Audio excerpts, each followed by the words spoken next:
अच्छा बाबूजी, हम गायक कलाकार भोजपुरी मुन्ना लाल दीवाना अरे वाह आप लोगन के पाँव छू के गोड़ लागतानी आ थोड़ा सा आशीर्वाद आप लोग बनावल जाई। माँ सरस्वती इंटरटेनमेंट चैनल के सब्सक्राइब कर लिया, कमेंट कर लिया, लाइक कर लिया और सुझाव दिया लिया। कैसन लागल?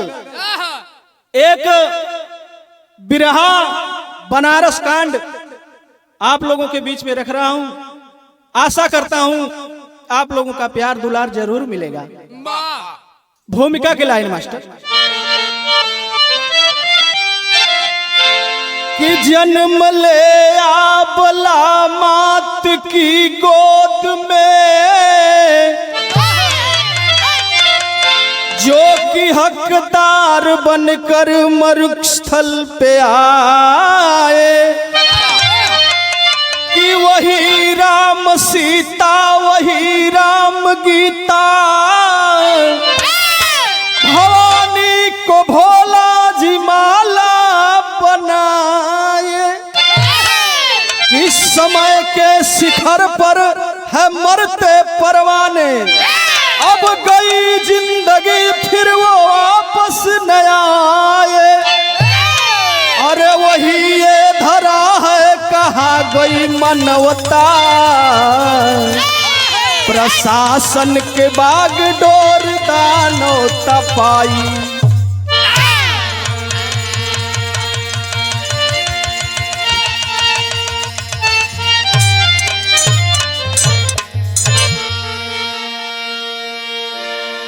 यहाँ एक लाइन गीत लगा था मास्टर।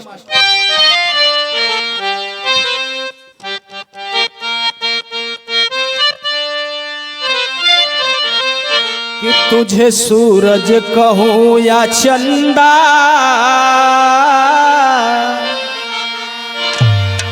तुझे दीपक कहूं या तारा, कि मेरा नाम करेगा रोशन जग में मेरा राज दुलारा। मेरा नाम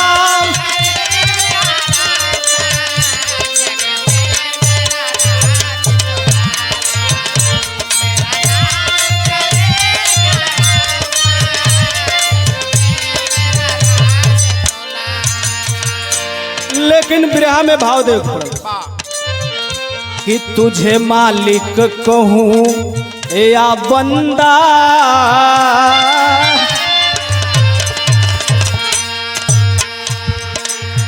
कि बंदे की शान कहाँ है,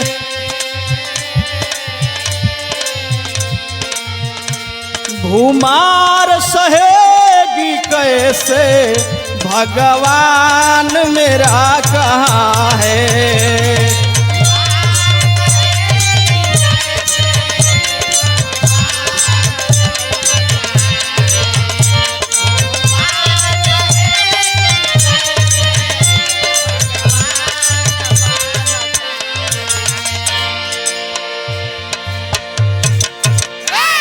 ये हवा से कहानी को शुरुआत बटे।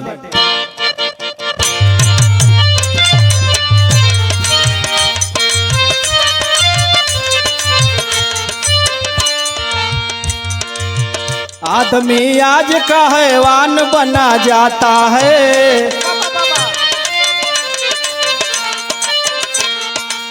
स्वार्थ के दाव पर संसार लदा जाता है। पाया प्रकाश में आया बनारस सेंटर का,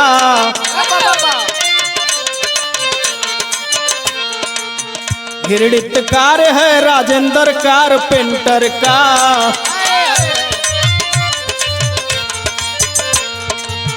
बेटियों बहनों को बहका कर वह ले जाता था,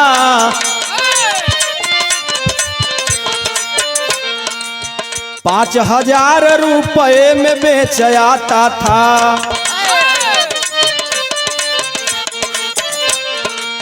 शिकायत सुनकर के इंस्पेक्टर साहब आए हैं, कलेक्शन चार्ज 500 नारी पर लगाए हैं कि पुलिस तपसीन का बयान पेश डाला था। पुलिस तपसीन का बयान पेश डाला था, पुलिस तपसीन का बयान पेश डाला था, सैकड़ों लड़की को हरामी बेच डाला था।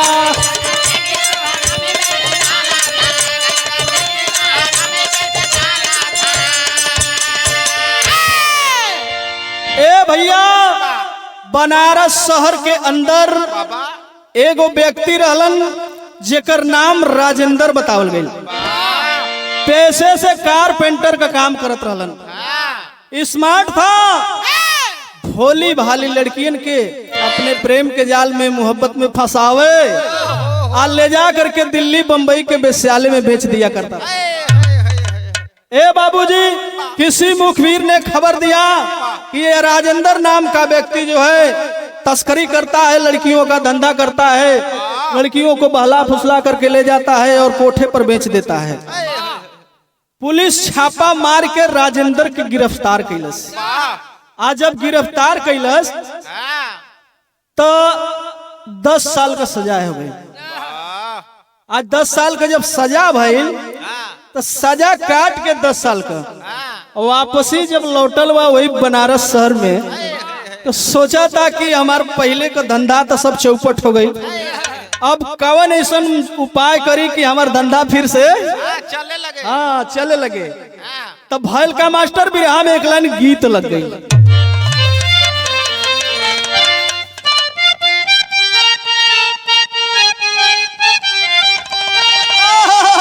बड़ी पुरान तरह दिया अपना जवानी के आलम में रामदेव जी, बुल्लू जी गावा लोग कैसे गावा कि अरबिया परदेसिया आई जठानी नहीं हो रवा, अरे भसुरा सुतल बा मचान पे, हम बिकाई गईली कबीरा पान पे।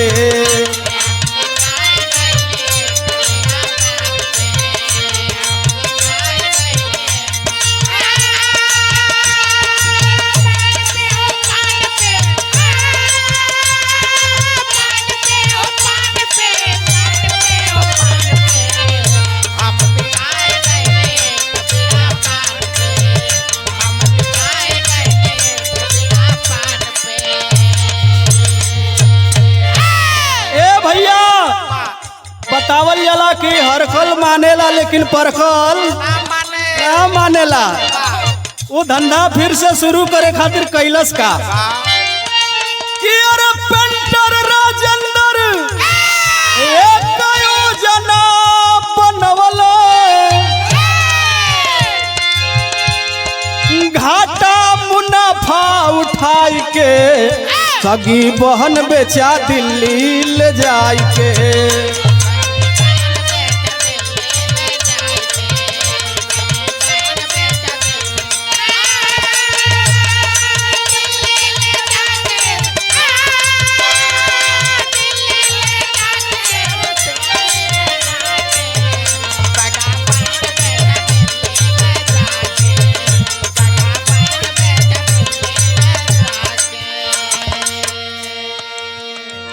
ए भैया, अपनी सगी बहन को ले जा करके दिल्ली के वेश्यालय में बेच दिया।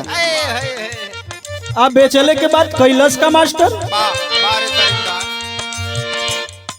पेंटर राजेंद्र के चिंता समाइल,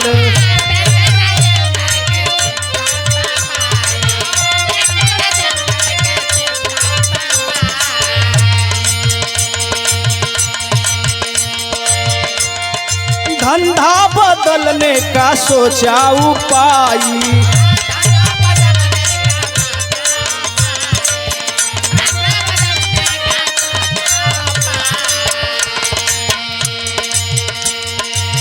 अरे अरब गया पासपोर्ट बनवाई के, अरब गया पासपोर्ट बनवाई के सगी बहन बेचा दिल्ली ले जाए के।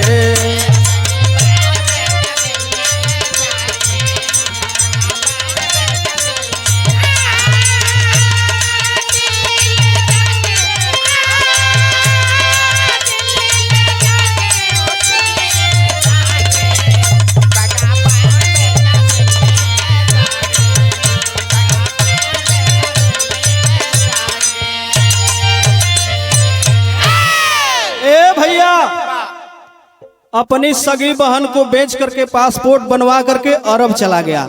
आज जब अरब चल गई तो वहां का बात का बा कि 4 साल में ज्यादा पैसा कमाया।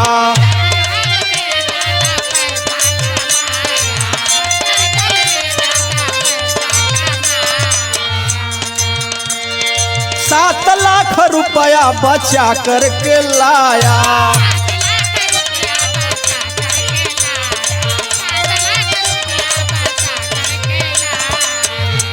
अरे तस्करी अंगूठी टीवी टेपर कार्डर, अरे मजा लूट कैसे लगाई के सभी बहन बेचा दिल्ली ले जाई के।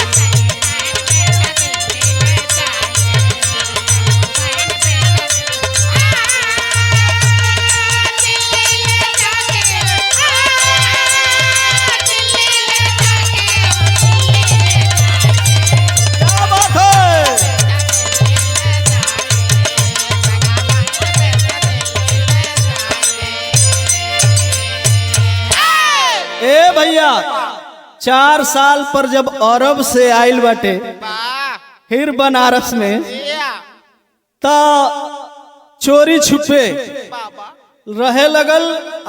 पैसा भी कुछ 7-8 लाख रुपया कमा के आइल। सिकड़ी अंगूठी हर एक चीज होम थिएटर बड़ा बड़ा लगा के जब गाना सुने तब बगलिए में एक ठे लड़की रहे। जौना लड़की का नाम दुर्गावती बतावल गल भैया। ओ दुर्गावती जब वो गनवा सुने पेंटर बाबू वाला जब गनवा सुने तो वो करे दिलवा में कुछ कुछ होखे लगल। कुछ होखे लगल ई का होला भैया बतावत है। ऐसे पहले विराह में एक लाइन गीत लगत है कैसे।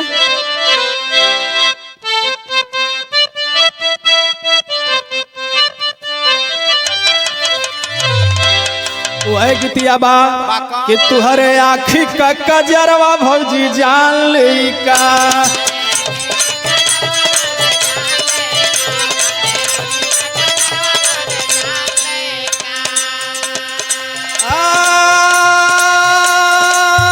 ऐसे ताकत लागत परान ले का, ऐसे ताकत की लागत परान ले का। तुहरे आँखी का कजरवा भौजी जान ले का।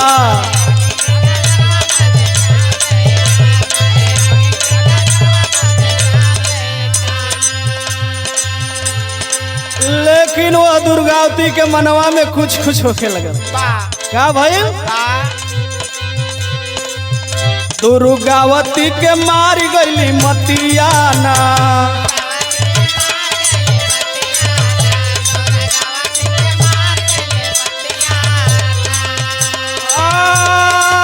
कैसे कढोई हम इज्जतियाना, कैसे कढोई हम इज्जतियाना। दुर्गावती के मार गईली मतियाना।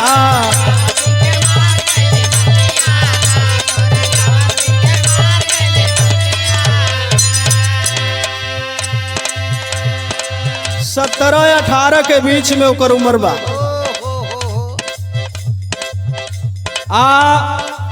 जवानी कितना खतरनाक चीज होले तो जनते बाड़ा लोग। जेपी भैया से पूछो भैया मुंबई से घूम के आया जो पार्टी। नहर का पानी रोका जाए लेकिन जवानी ना रोका ले। क्या बात है कहल बा कैसे चढ़ली जवानिया बनौले 12 सातल।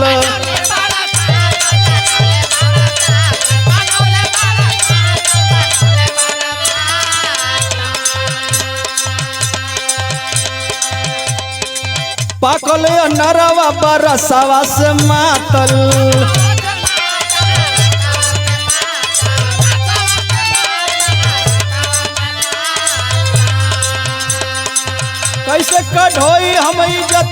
ना कैसे कढोई हम इज्जतिया ना दुर्गावती के मार गईली मतिया ना।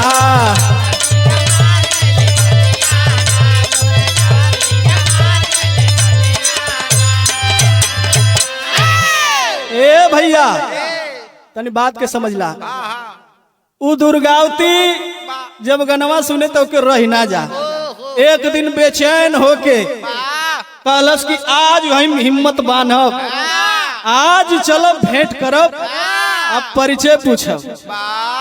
ए बाबू धीरे से पहुंचल बाटे दुआरी पर पहुंचल बा तो उस समय एक लाइन गीत लगत मास्टर। कौन गीत?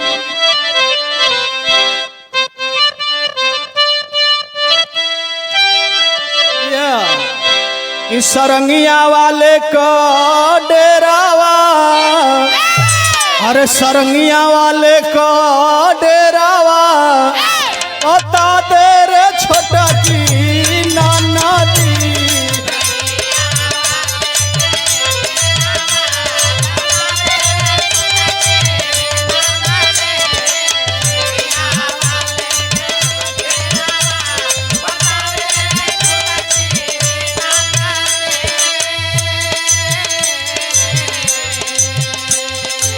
केनिया ले आवेला ढोल मजीरा तो केनिया ले आवे तो बलची।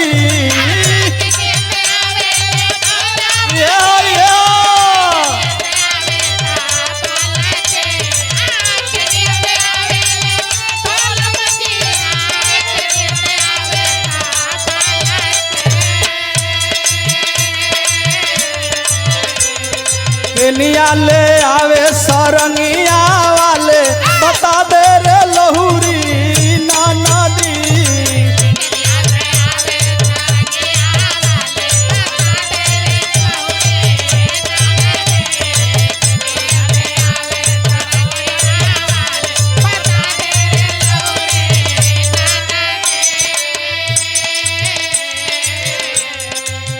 ए भैया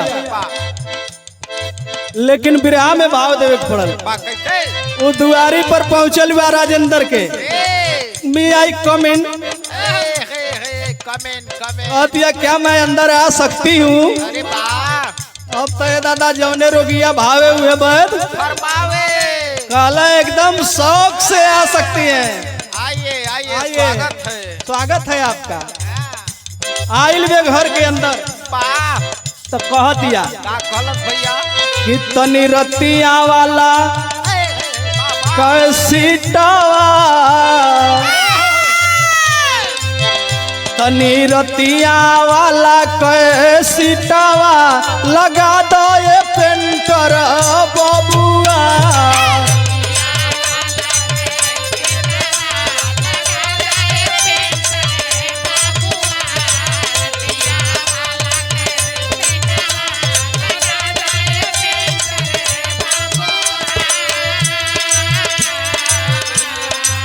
सूरज भैया कहत बा कि अरे गनवा लगावो हाय सुनो मोरी बतिया।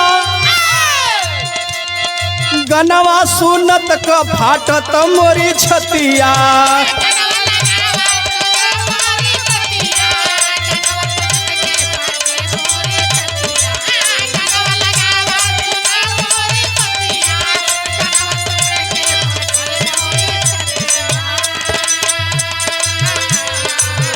मोरे हियरा में होला दरदिया, मोरे हियरा में होला दरदिया बेटा दो ये पेंटर बबुआ।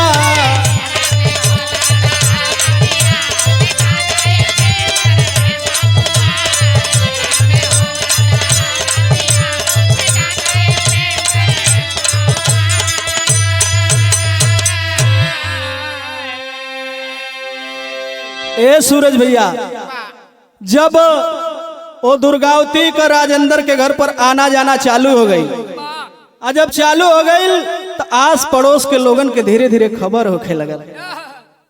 कहले है ना कि खैर खून खांसी खुशी बैर प्रीत मधुपान आ रहीमन दाबे ना दबे जाने सकल जहान। धीरे धीरे सामने आवे लगल। आस पड़ोस के लोगन के पता चलल। जब पता चलल तो ई बतिया का जानकारी दुर्गावती के पिताजी के लगे पहुंच गई। आज जब पिताजी के लगे पहुंचल बा ओ समय तो फिर से बिरहा में गीत दूसर लगल मास्टर।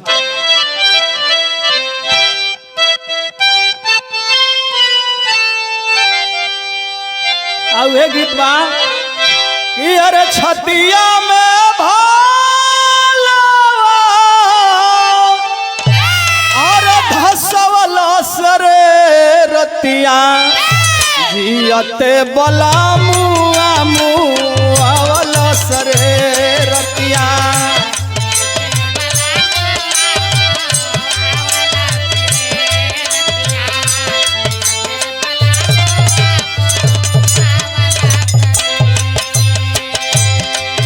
लेकिन भाव हियरा में भाला और धसवला सिरे रतिया। हियरा में भाला धसवला सरे पेंटर बाबुआ लगाना मुआवला सरे पेंटर।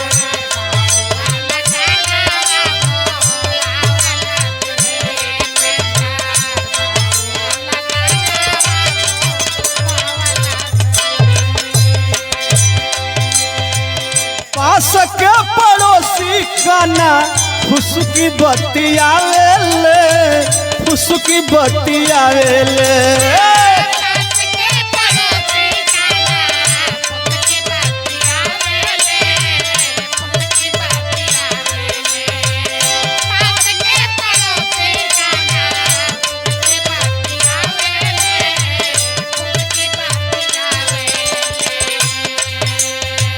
ड्राइवर तिवारी जी से लहरा लगावेले लहरा लगावेले।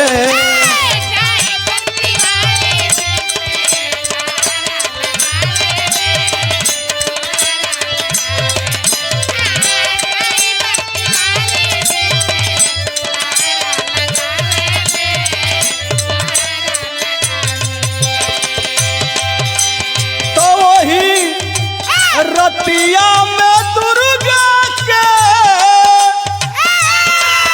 और भगवला सिरे।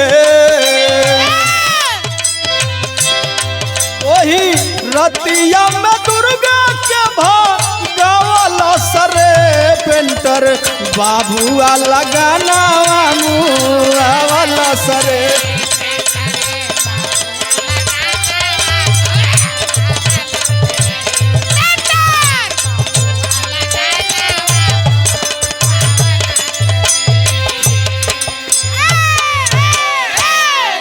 ए बाबूजी पहले बात के समझ लिया जा। वहां से जब आस पड़ोसन के लोगन के पता चलल कि दुर्गावती का राजेंद्र के घर पे आना जाना दुल्हन का मामला सेट हो गइल बा। जब जान गइल सकी सब जान गइल बा। एक दिन राती का एकाएक दुर्गावती और राजेंद्र घर से निकल गइलन। जब घर से निकल गइलन लेके भागल। वहां से जब भागल बा तो दूसरे शहर में जाके कहीं दूर रह के अपन वही जा क्वार्टर लियलस भाड़ा पर। अब पैसा रहबे कइल पैसा का कमी रहे नहीं। दोनों लगन कुल मौज काटे चानी काटे लगल से। दुर्गावती अगर जो 500 का साड़ी दिखावे तो कहे जानू 500 वाली ना ठीक लगती चला 2000 रुपया वाली तू के दिया दे। 5000 वाली देखा। हाँ ए भैया 10-10 हजार का साड़ी खरीदाए लगल। शॉपिंग होखे लगल। आज अपनियो कुछ बिस्की रम चले लगल। अरे वाह। आज जब बिस्की रम चले लगल तो मम्मा का धीरे धीरे जो कुल रुपया धैले रहलन वो सब रुपया खत्म हो गई। झरे लगल। आज जब खत्म हो गई तो धीरे धीरे ठर्रा पे आ गई। फुल्ली पर। हाँ फुल्ली पर आ गई। आप फुल्ली मार के एक दिन चलल बा तो भैल का मास्टर टेरी के लाई लगा।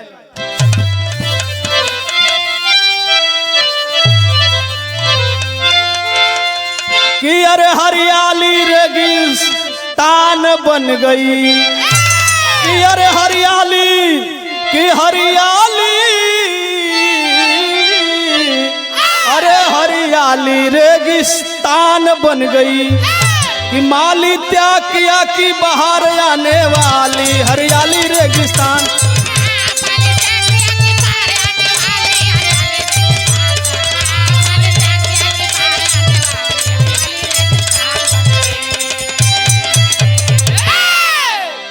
माली त्याग किया कि बाहर जाने वाली हरियाली रेगिस्तान बन गई। ए भैया ठर्रा दारू मार के चलल त रास्ता में सोचा था कि जब से दुर्गावती हमारे जिंदगी में आइल बा हमारे जिंदगी को सत्यानाश कर दिया, भिखारी बना दियलस। ए बाबू ये कुल सोचत जात बा, फिर एक लाइन बिरहा में गीत लगल कि राम लखन दुनो भैया अवध के रहवैया, बीच में सीता मैया हो।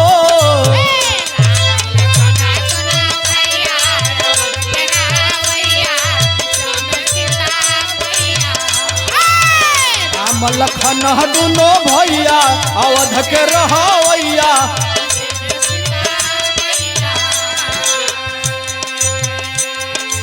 लेकिन वह राजेंद्र करता क्या है, पहुंचा है रात में मुदैया, पहुंचा है रात में मुदैया, जहां सोई थी लुगैया, कपार नाचे पापो हो।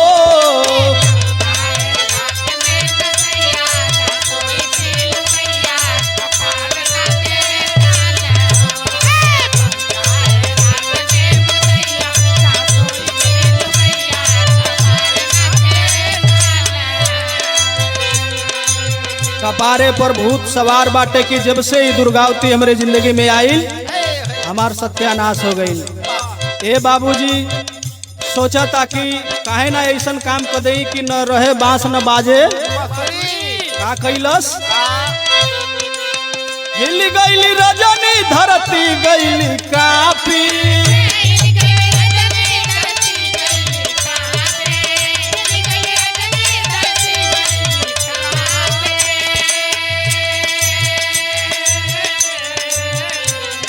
रस्सी चार पाई में लपेट दिया पापी, लपेट दिया पापी।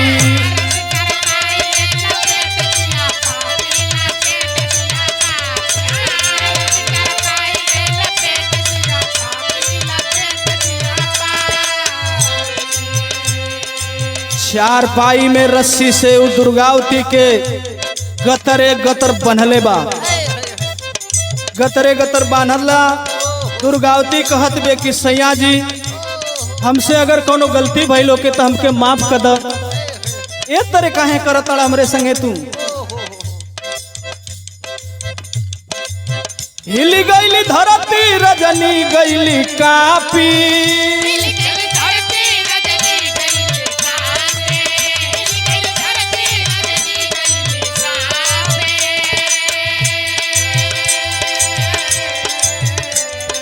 रस्सी चार पाई में लपेट दिया पापी, लपेट दिया पापी।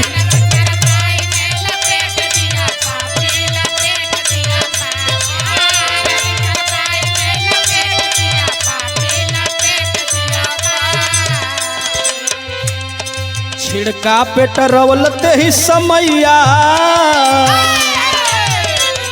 छिड़का पेटरौलते ही समैया, जहां सोई थी लुगैया, कपार नाचे पाप हो।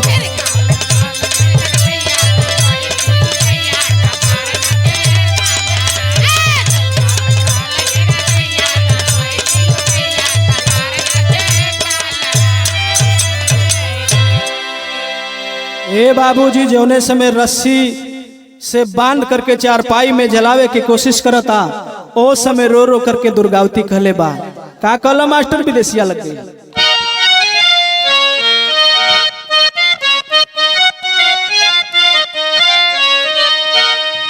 अरे छिड़कत पेटरौल तब, अरे उचटी गईली नींद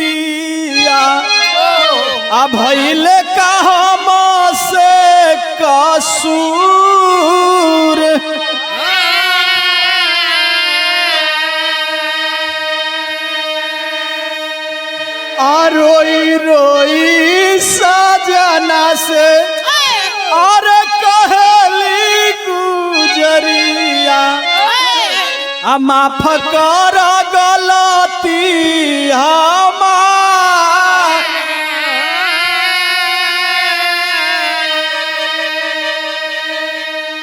कहती सैया जी अगर हमसे कोनो गलती हो गई लोग हमके माफ करो, हमरे जान के मत मारो, हमके छोड़ दो, हम भीख मांग के खा ले, लेकिन तुरे सामने ना पड़ब, कभी तुर सामने ना पड़ब। लेकिन कैलस का आखिरकार जब नहीं माना है, जान गए लोग के आभास हो गई दुर्गावती के कि मेरा जान ले लेगा मेरा पति, तब कहत या का वो दोनों जानी के बीच में एक लड़का भी रहे। वो लड़का का नाम अतीम रखले रहना लोग कि चलती के बेरी बेटा और अतीमा से मिलाई तो ममता का फाटता करे।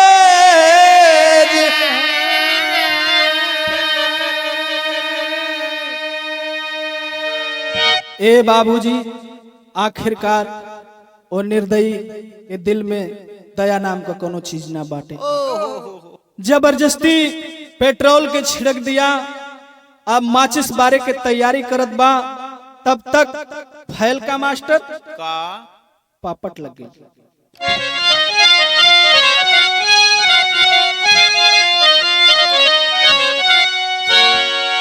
अरे तबानल पगहा में डेकरती बा गई या नहीं आधारा में।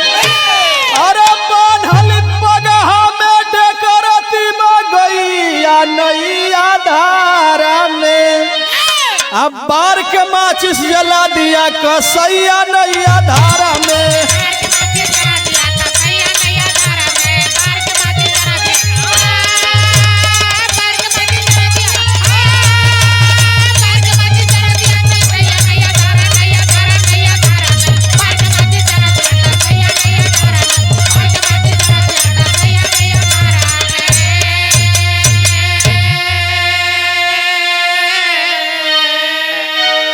बाबूजी जला दिया, माचिस को बार दिया, धू धू करके जल रही है। तब तक भैल का मास्टर कि अरे धू धू करके जली है बला, आ दिल में दर्द न लाया हो, आ देख के माँ को जलते सुगना, आ बचावा तब घबराया हो। अरे दया न तनिको लौले कसैया नैया धारा में। अब बार के माचिस जला दिया कसैया नैया धारा में।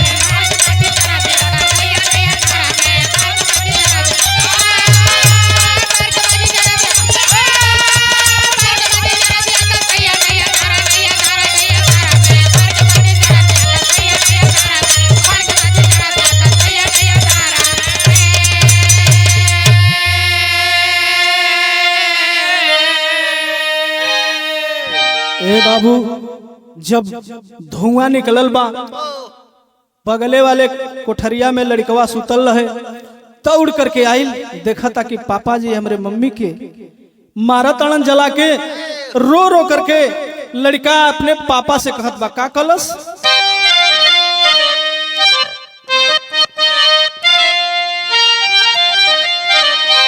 कि पापा पापा पापा जन मम्मी के मारो पापा पापा।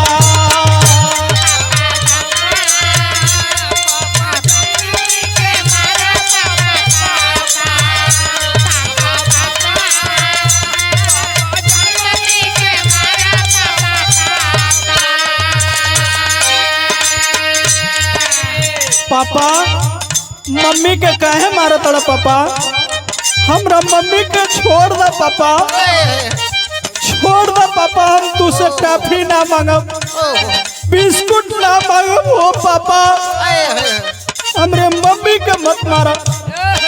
लेकिन ए बाबूजी तनिको दया नाम के चीज ना बा। कैलस का खींच तमाचा चला दिया है, लाल गया भराई, लाल गया भराई।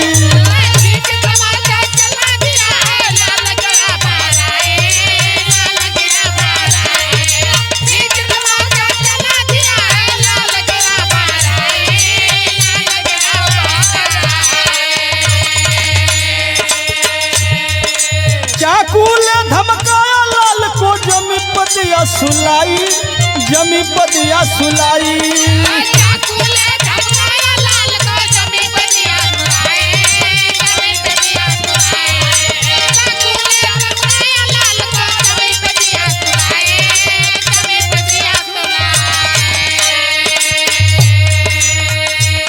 अब तक चाकू निकाला है, रामपुरी लगा दियलस, सटा दियलस लड़कवा के सीना में सटोले बा। अगर शोर मचाओगे तो तुम्हारा भी हाल ही कर दूंगा।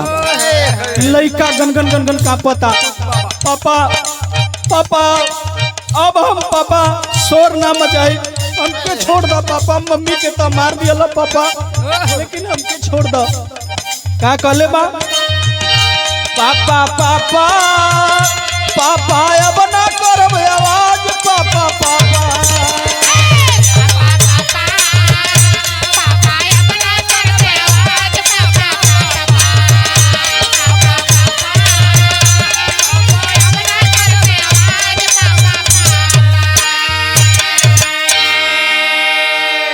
ए बाबूजी, जब वह दुर्गावती जल जाती है तो लाश को ठिकाने लगा देता है। रस्सी क्वार्टर के पिछुआरे फेंक दिया, लेकिन इस आस पड़ोस का लोग जितना जानी रहलन उन्हलों के शंका भइल। जब शंका भइल तो राजेंद्र के क्वार्टर पर जब आते हैं लोग तो पूछते हैं कि क्या हुआ, कैसे तुम्हारी पत्नी जल करके मर गई? तो बताता है कि सर हमार मेहरारू थी खाना बनावत रहे स्टोव पर, स्टोव का टंकी फट गई, जल के मर गई। तब तक पुलिस को पता चली। आज जब पुलिस के पता चलल बा तो पुलिस आइल बा, तो भयल का मास्टर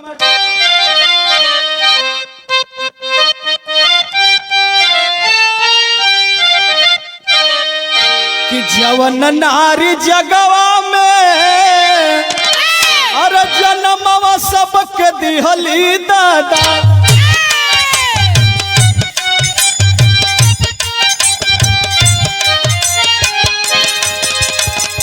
जेकर जरिए सृष्टि का भइल आविष्कार,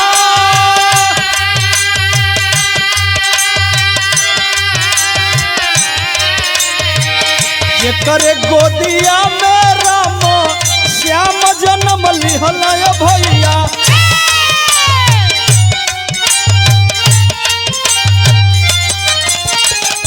राणा शिव भागत उधम सिंह सरदा,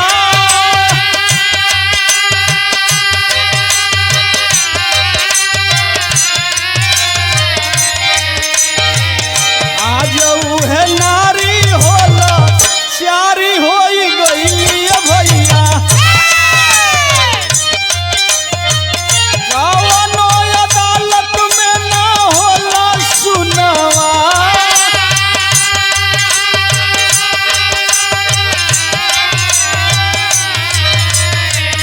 पापी हो राजेंद्र अत्याचारी घरवा से भैया,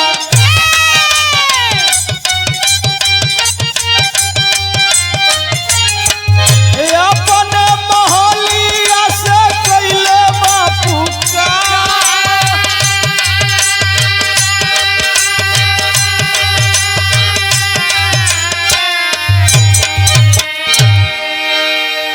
ए बाबूजी, जब राजेंद्र के घर पर पुलिस आती है तो पुलिस लाश को कब्जे में लेती है, पंचनामा करती है। उसके बाद बगलिया वाली कोठरिया में ताला बंद रहे।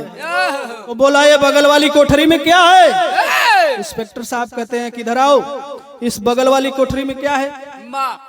ताला खोलो इसका। आज जब ताला खुलल बा तो ओ लड़कवा के वही घरवा में बंद कैले रहल। ए बाबूजी, लड़का गनगन गनगन गन का पता कि तलवा खुल गई, बुझाता बाबूजी हमके फिर मरी, हाँ फिर हमके मुआ दिया, माई के तो ले लिया ना, माई के मुआ दिया ना, बहू के मुआ दिया। गनगन गनगन का पता। इंस्पेक्टर साहब धीरे धीरे लड़कवा के करीब गइल बा। बेटा बेटा, लड़का गनगन गनगन का पता कि छोड़ दा छोड़ दा, हम टाफी ना मांगब, हम बिस्कुट ना मांगब, हमके छोड़ दा लोगन, हमके मारा मत। इंस्पेक्टर साहब कहले बालन कि बेटा हम तुके मारब ना, हम तुके बचावे बदे आयल है। ए बाबूजी अब इतना बतिया लड़कवा सुनलस, तुरंत वहां से आइल बा। इंस्पेक्टर साहब पूछा तन कि ये बताओ बेटा ये जो जल करके मरी है ये कौन है? लड़कवा कहला साहेब ये हमार मम्मी हो, आई हमार पापा। इंस्पेक्टर साहब कहलन कि बचाओ तुम्हारी मम्मी कैसे मरी है? कहला पापा जी हमारे मम्मी के मरले हवन, हम पापा के गवाही में कैसे का कहीं। खड़ी कलाई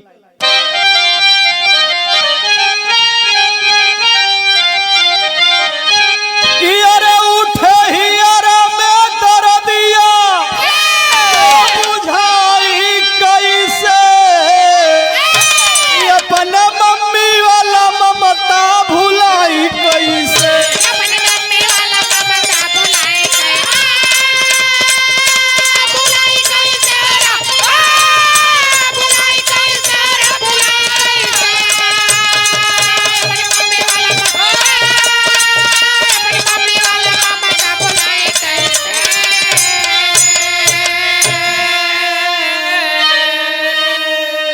लड़का गन गन गन गन का पता अब बतावता का बतावता कि अरे पापा जी जला कर मेरे मम्मी को मारे हैं, आज जलती रस्सी फेंके हैं क्वार्टर के पीछे मारे हो। अरे तो पापा के गवाही में दे हम सफाई कैसे, अपने मम्मी वाला ममता भुलाई कैसे।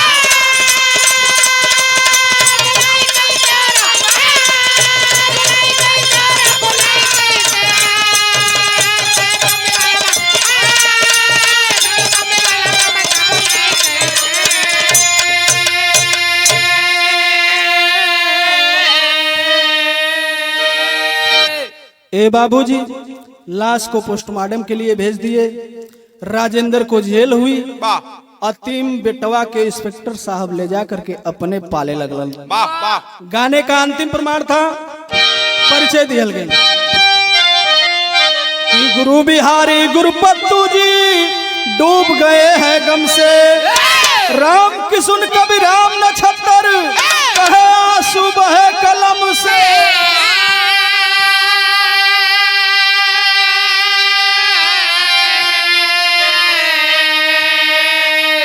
अरे हरियाली रेगिस्तान बन गई, हरियाली रेगिस्तान बन गई, मुन्ना लाल दीवाना मालिक भोले दानी हरि